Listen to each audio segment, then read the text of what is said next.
ఏం లయ్యా, ఏం చేస్తున్నావు? ఆగు, నేను వీడియో తీస్తాను. సంతా ఒకసారి చెప్పే.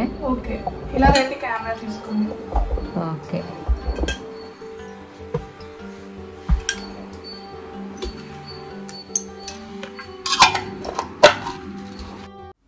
ముందు 5 స్పూన్స్ ఆయిల్ వేసుకోవాలి.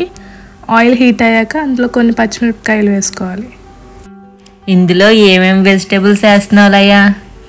ఇందులోనా పచ్చిమిరపకాయలు, ఉల్లిపాయలు, బంగాళదుంపలు, క్యారెట్స్, స్వీట్ కార్న్స్. ఇందాకలు కట్ చేసావు ఈ రెసిపీకేనా? అవును.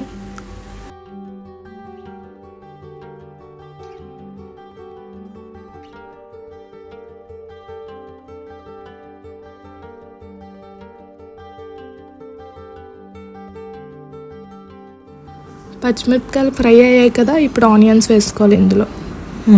అవి కూడా ఫ్రై అవ్వకూడదా? లేదు. హలో వదిన మరదళ్ళు ఇద్దరు ఏం చేసేసుకుంటున్నారు? ఏం లేదక్క, అత్తయ్య గారికి ఇష్టమైన స్వీట్ కార్న్ రెసిపీ చేస్తున్నాను. ఈ లోపల వదిన గారు వచ్చి వీడియో తీసుకుంటా అన్నారు. సరే, అయితే మన వ్యూవర్స్కి ఈ లోపల బోర్ కొట్టకుండా ఒక పొడుపు కథ పొడుస్తాను, మీ ఇద్దరు విప్పండి. ఓకేనా? ఓకే. వెండి గొలుసు వేయడమే కానీ తీయలేం. ఏంటది? హార్మా? కాదు. ఆగండి, ఇందులో కొంచెం ముక్కలన్నీ మగ్గడానికి పసుపు ఇంకా సాల్ట్ వేసుకోవాలి. ఇప్పుడు నేను చెప్పిన ఆన్సర్ చెప్పు. గోడ? కాదు. మరి ఏంటి? అత్త, నేను చెప్పనా? ముగ్గు. Right answer. చిన్న పిల్లోడు వీడికే తెలిసిపోయింది ఆన్సర్. సర్లే, నెక్స్ట్ ఏం చేయాలో చెప్పులయ్యా. ఇలా ఉల్లిపాయలన్నీ బాగా మగ్గాలి వదిన గారు. నెక్స్ట్ అయితే పొటాటోస్ ఇంకా క్యారెట్స్ కూడా వేసుకోవాలి ఇందులోనే. ఇలా వేసుకొని బాగా కలుపుకోవాలి. క్యారెట్స్ అయితే అంత పెద్దవిగా కోసం మగ్గుతాయా? మగ్గుతాయి. లయ, స్వీట్ కార్న్ మర్చిపోయావు. లేదు, స్వీట్ కార్న్ త్వరగా మగ్గిపోద్ది కదా, అందుకని ఈ ముక్కలు కూడా మగ్గిపోయాక వేసుకుంటాను. ఓకే. ఈసారి నేను పొడుపు కదా అడుగుతాను, మీరు చెప్పండి. ఓకే. ముఖం లేనిది బొట్టు పెట్టుకుంటుంది, ఏంటో అది చెప్పండి. గోడ? కాదు, ఆలోచించండి. ఇప్పుడు ముక్కలు మగ్గాయి కదా, స్వీట్ కార్న్ కూడా వేసుకుందాం. అవి కూడా బాగా ఫ్రై చేసుకోవచ్చు. ఓకే.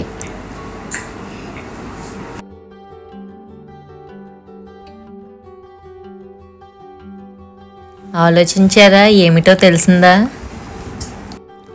ఎంత ఆలోచించినా తెలియట్లే. చెప్పే ఆన్సర్. ఏమిటంటే గడప.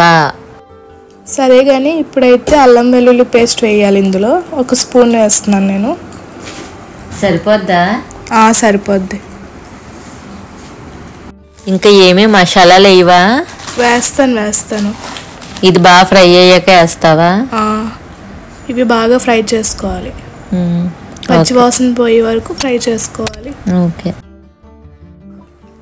ఇప్పుడు ముక్కలన్నీ మగ్గాయి కదా, ఇందాక వేసిన సాల్ట్ అయితే సరిపోతుంది కదా, అందుకని నేను ఇంకొక 2 స్పూన్స్ యాడ్ చేసుకుంటున్నా రైస్లోకి కదా.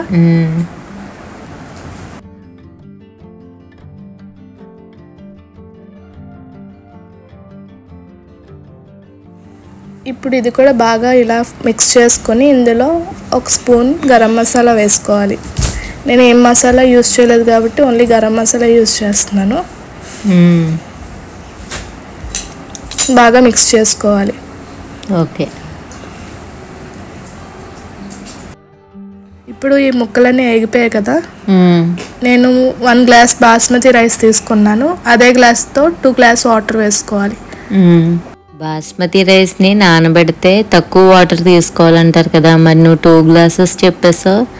నేను నానబెట్టుకోలేదు రైస్, జస్ట్ వాష్ చేసుకుని వేసుకున్నా. అవునా?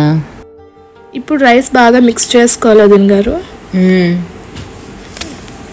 ఇలా మిక్స్ చేసుకున్న దాంట్లో 2 గ్లాస్ వాటర్ వేసుకోవాలి.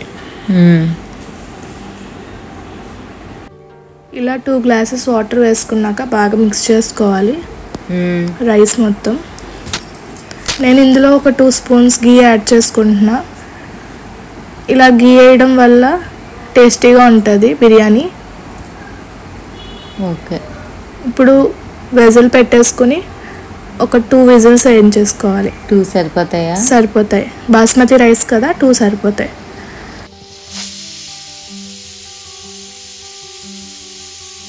ఇప్పుడు ప్రెషర్ పోయాక కుక్కర్ మూత తీసి చూడండి ఎంత బాగుందో. చాలా కలర్ఫుల్గా ఉంది. ఇప్పుడు ఇది ప్లేట్లో తీసుకొని తినేయడమే. ఎంతో యమ్మీగా ఉండే స్వీట్ కార్న్ రైస్ రెడీ. మా తేజు అయితే చాలా ఇష్టపడతాడు దీన్ని. తినండి ఇద్దరు. ఇప్పుడు టేస్ట్ చేసి చెప్పండి ఇద్దరు. చూసారు కదండి స్వీట్ కార్న్ రైస్ ఎలా చేసుకోవాలో. ఇదైతే చాలా టేస్టీగా వచ్చింది. మీరు కూడా ఇంట్లో ఒకసారి ట్రై చేయండి. ఇలాంటి మరిన్ని రెసిపీస్ కోసం మా ఛానల్ని సబ్స్క్రైబ్ చేయండి. Thank you for watching.